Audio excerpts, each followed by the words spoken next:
રાજકોટમાં રોકાણકારોએ રોકાણ કરેલ રૂપિયા ઉપર વળતર આપવાનું કહી છેતરપિંડી આચરી વળતર કે મૂડી નહીં આપી વિશ્વાસઘાત કરી નાસી જનાર આરોપીઓને પોલીસે પકડી પાડ્યા। મીસા નામની પેઢીમાં દુબઈમાં રજીસ્ટર છે તેમ કહી રોકાણ કરાવ્યું હતું। ઊંચા વળતરની લાલચે રોકાણ કરાવ્યું। 1,74,00,000 કરતા વધુનું રોકાણ કરાવવામાં આવ્યું। રાજકોટ શહેર આર્થિક ગુના નિવારણ શાખા દ્વારા 2 આરોપીઓને પકડી પાડવામાં આવ્યા। આરોપીઓને સુરત તેમજ રાજકોટ ખાતેથી ગણતરીના કલાકોમાં પકડી પાડ્યા। પોલીસે આરોપીઓના ભોગ બનનાર નાગરિકોને પોલીસને સંપર્ક કરવા અપીલ કરી। ગૌરાંગભાઈ મનસુખભાઈ ખૂંટ અને અરવિંદભાઈ લાલજીભાઈ ખૂંટને પકડી પાડવામાં આવ્યા, જ્યારે સાગર ખૂંટ અને જ્યોત્સાબેનને પકડવાના બાકી છે।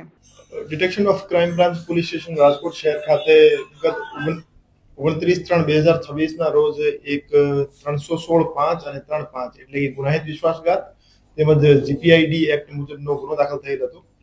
એમાં ગુનામાં હકીકત એવી હતી કે મિશા ઇન્વેસ્ટમેન્ટ નામની પેઢી જે દુબઈ ખાતે રજીસ્ટર્ડ હતી, એમાં ઇન્વેસ્ટમેન્ટના નામે લોકો પાસેથી પૈસા ભેગા કરવામાં આવેલ હતા અને પછી એને ઊંચો વળતર આપવાની લાલચ આપી પૈસા લઈને આરોપી નાહી ગયા હતા।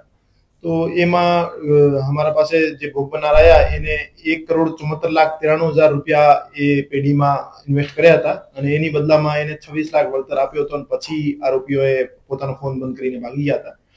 તો એમાં કુલ 4 આરોપી છે। એ પૈકી અરવિંદભાઈ લાલજીભાઈ ખૂંટ અને ગૌરાંગ મનસુખભાઈ ખૂંટ નામના 2 આરોપી જે છે એને ઇકોનોમિક ઓફેન્સ વિંગના પીએસઆઈ શ્રી દ્વારા એની ધરપકડ કરવામાં આવેલ છે અને હાલમાં એ આરોપી પોલીસ રિમાન્ડમાં છે અને 3 દિવસના એના કસ્ટડી મેળવવામાં આવેલ છે અને આ સિવાય જે 2 નાસ્તા પડતા આરોપી છે એને પકડવા માટેની તજવીજ અત્યારે ચાલુ છે।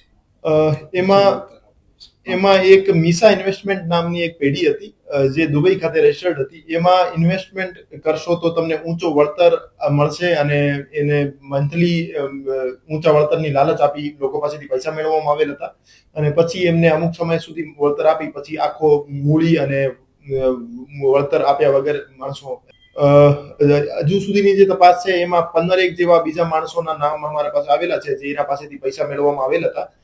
હું તમામ જાહેર જનતાને અપીલ કરવા માંગુ છું કે મિશા ઇન્વેસ્ટમેન્ટ નામની પેઢીના નામે તમારા સાથે પણ કોઈ છેતરપિંડી અથવા ઊંચા વળતરની લાલચ આપી પૈસા મેળવવામાં આવેલ હોય તો આપ તાત્કાલિક રાજકોટ આર્થિક ગુના નિવારણ શાખાનો સંપર્ક કરો અને એમને હું સાહિત્ય તરીકે આપણે એડ કરી અને એના આરોપીઓ વિરુદ્ધ કડક કાર્યવાહી કરીશું।